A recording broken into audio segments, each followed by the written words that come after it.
Hello and welcome back to another podcast of A Student Survival Guide During a Pandemic. My name's Kieran, I'm one of your hosts. And I'm Fred, the other host for this week. Tyne is busy, so she will be back next week, hopefully. Disclaimer though, I have Tourette syndrome, and I may make a sound. You might hear some really heavy-ish breathing noises coming from me, or some knuckle cracks or something along those lines because of my Tourette's. And I'm kind of dumb, so I might say stupid things sometimes. Anyway, let's get right into it. So, the latest numbers tell us that 1,062,658 people have recovered from coronavirus. And this is very good news, I would think. That is good news. Is that like 82% or something? Yeah, 82%, with another 18% going the other way. Currently, there are actually 3,350,976 cases currently open. That's a lot. Yeah. The graphs show me that it's like going up. Moving on, the World Central Kitchen has served over 3 million people so far. Who do they serve? Mostly, let's see here, essential workers, their families, all kinds of people who can't cook for themselves. I heard that they were also feeding homeless people, so that's really cool. Yeah. Love homeless people. I mean, it's nice that they're feeding people from homeless to frontline workers, so, I mean, it helps out a bit. Yeah, it's good to see that they're not showing, how do you say, favoritism, I suppose, by only giving meals to people who are working, but also people who really need it the most, I'm sure. Mm-hmm. Since there's not really many things open for them to go into, as well as people to give money to them for extra help, Yeah. it helps to get some food from someone. Yeah. I mean, Other than that, what do you say? I mean, being on the streets is hard enough without, people will probably get their food however they can, and I'm sure with everything being closed down, it's getting harder and harder to find food and shelter and all those things. That's a lot. It feels like a lot of pressure for them. Mm-hmm. Other than that, Ontario schools are closed until the end of May, which I don't think they're going to open, but that's besides the point. As well as I'm going to look more into this for Wednesday's podcast, but Ontario exams are canceled for like secondary school students, like final exams are canceled. But I'm going to look more into that and give you more information on that later. Right on. In the air.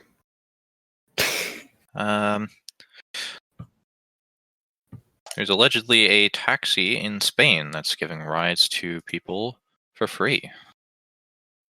To and from the hospital, too. So, I mean, yes. Good news. Very good news. Because some people can't get rides on their own.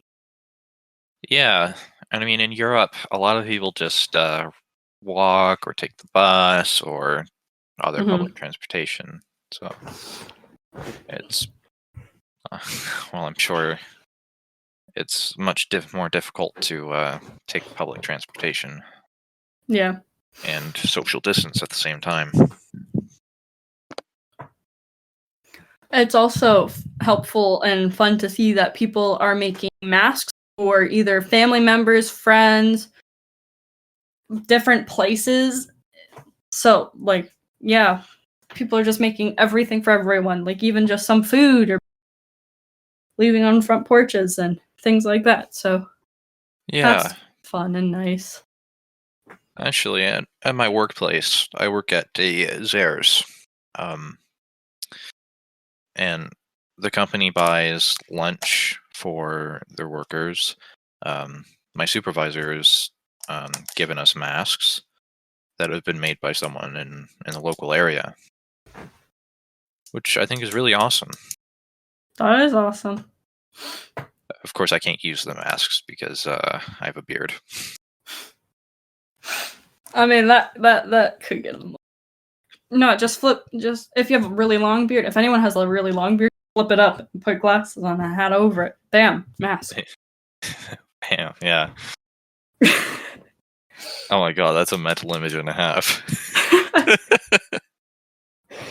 Okay. Anyway, on to today's topic.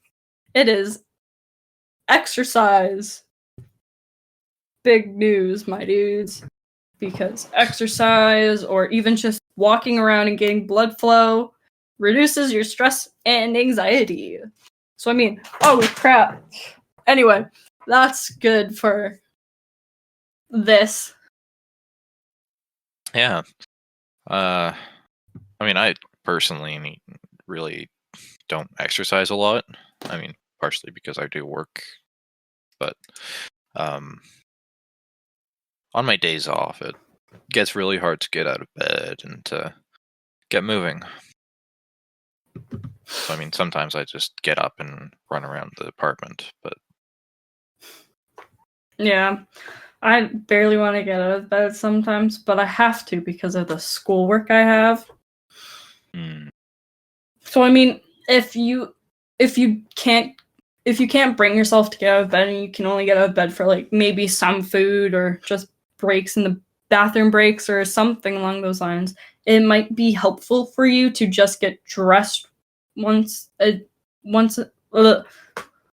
few times in a week just to help you get some motivation, because getting dressed can give you motivation, and getting out of bed, making your bed just can give you motivation to get out of your room and do some things as well.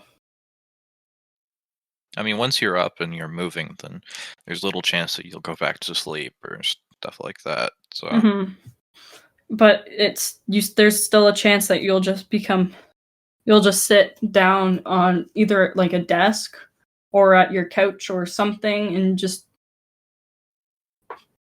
not move for hours. Because I know, because people are working all the time, people are sitting at desks like all day. And we tend to, because we have the dog, we tend to chase him around the house a bit because he needs energy as well. So we switch off on when we take him for walks as well. So for exercise, it might help to stretch or walk around your house or something along those lines, because even those can help. Yeah. I mean, stretching can also help you get into the mindset of exercise. So exactly. You can also, if you want more motivation to actually start working out, like you've gotten out of bed, you've gotten dressed, but you don't have any motivation to actually start working out, maybe putting on some workout clothes might actually help, because then you're kind of in that mindset as well, because you have those workout clothes on and you're like, okay, I should probably do this. So if you just put on workout clothes and you start doing like stretching or yoga or something along those lines, that might also help you to start get some exercise or get some motivation to do exercise. Like, it can be time consuming, but it also might help, because maybe some days you do this, some days you do that, and then maybe one day you'll have enough motivation in yourself to actually start doing the full-on workouts, like the at-home workouts that you can do with your own body weight or whatever you have at home. Yeah. And forcing yourself into situations where you really only have one choice but to work out is... I mean, I read something about that at one point, and forcing yourself into situations where you need to do something, it will always help you do it. It really depends upon some people, though, as well, because sometimes if you try and force yourself to do it, you might just be more inclined to not do it. Yeah. Like some people I know, if you want to have a goal, maybe you have a goal of like 15 minutes of walking around your house a day.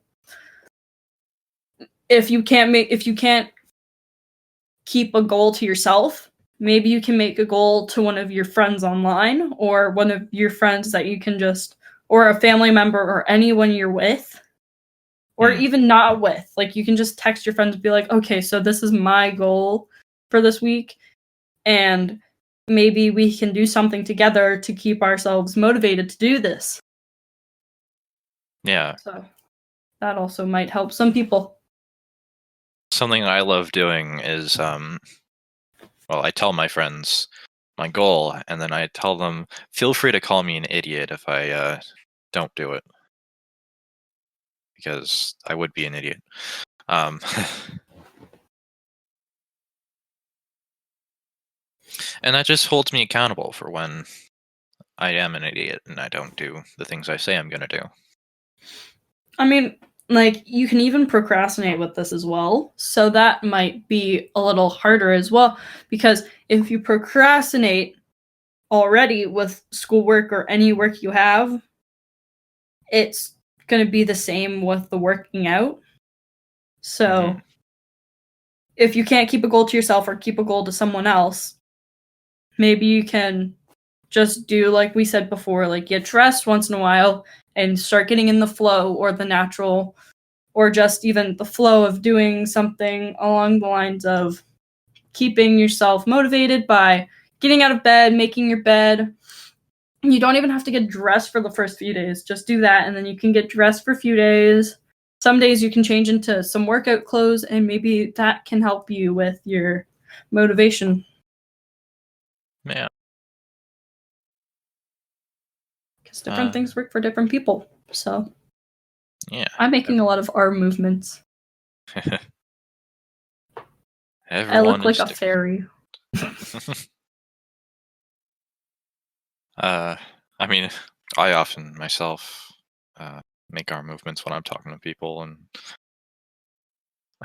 when I'm directing people at my job, I point like over there when I mean like over there or over there. And obviously you can't see where I'm pointing, but I'm pointing in different directions every time I say over there. I can somehow hear you point at different directions. That's the point of where we are at right now.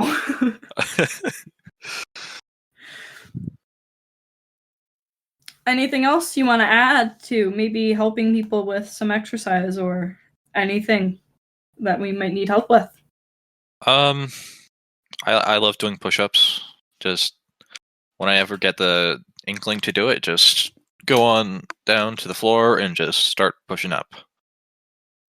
I remember a game now that I used to play with my family. We used to play the mind game. And I'm really sad that you don't know what that is. You can tell. Okay.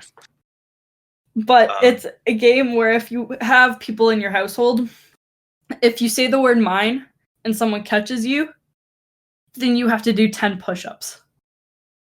Oh. Ooh. I might have to introduce that to my family. Oh my god.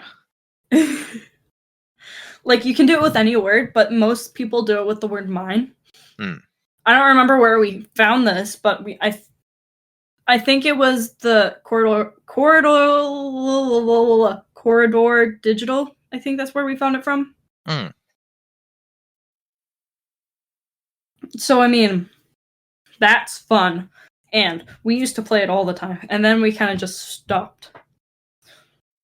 So if you catch someone in your family, if everyone who's playing can only catch you, if someone's not playing and they catch you, then you don't have to do them because they're not playing.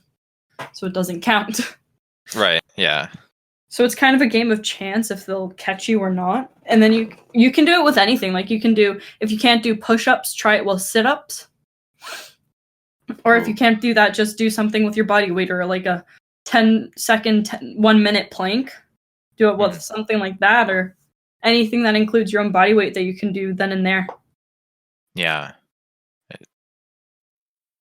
spontaneous things are always helpful, I think. That also can get your blood flow going, so I mean, it helps with it helps reduce the stress and anxiety. Yeah. So I mean, yes. Indeed. So I have suppose nothing else to add. okay. So after that, let's move on to